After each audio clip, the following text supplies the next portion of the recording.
Hey everyone, for today's vlog I want to take a look at the book Seeking Allah, Finding Jesus by Nabeel Qureshi.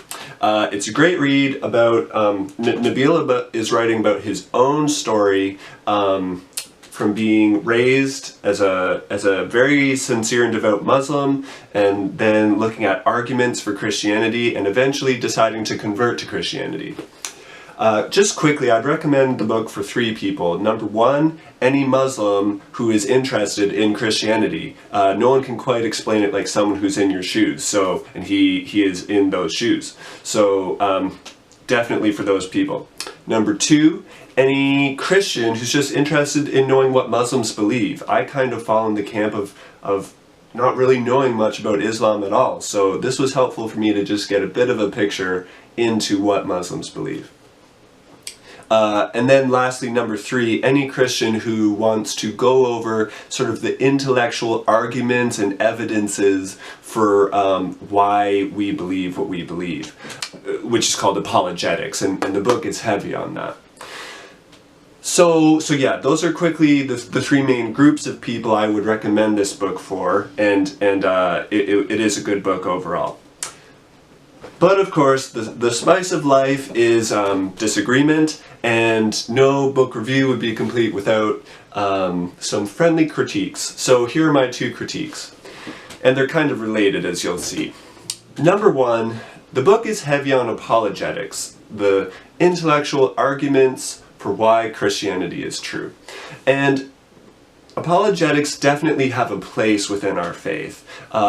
When things happen in life that cause us to doubt or stumble, apologetics are like something we can lean on, that they sort of never change and can give us something sturdy to remind us, yeah, you know, our faith is true, and it makes good sense to believe what I believe. However, I think the book goes a bit too far, maybe goes too far in that direction, because it almost makes it seem like Christianity is this system of beliefs that is just sort of entirely clear, it works, and it fits together perfectly, all the T's are crossed and the I's are dotted, and you know, there's good evidence for everything that we believe, and it all just makes sense.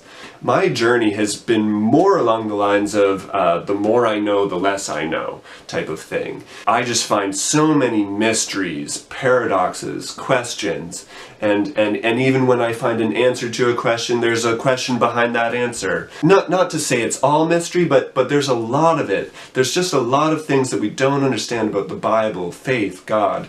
And my journey has been to come to terms with that, rather than to try and find evidence to support everything and make it clear. So that's number 1. Number 2, the book often compares the Prophet Muhammad and Jesus, or Islam and Christianity in general, and makes the argument that there's a lot of moral weaknesses to either Muhammad or Islam, and it just can't compare with Jesus or Christianity.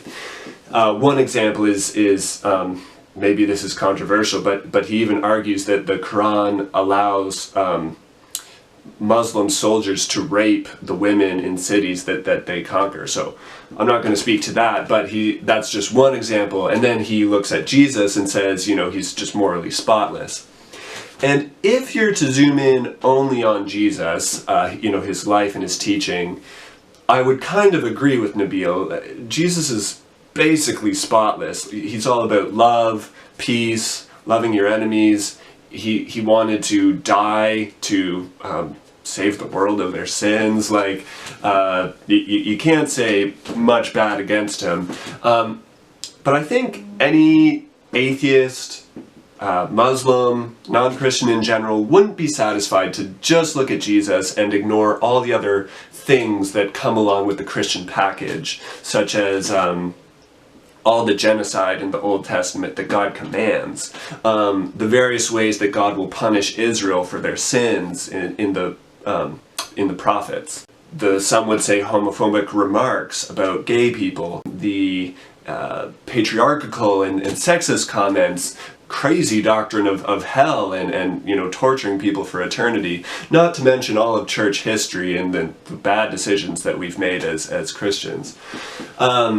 All of this stuff comes with the Christian package, and looking at it all, it is not easy to swallow on a moral level. So I just want to kind of level the playing field a bit and say that when you compare the two religions overall, it's not so easy to say that one is superior, as much as he's saying.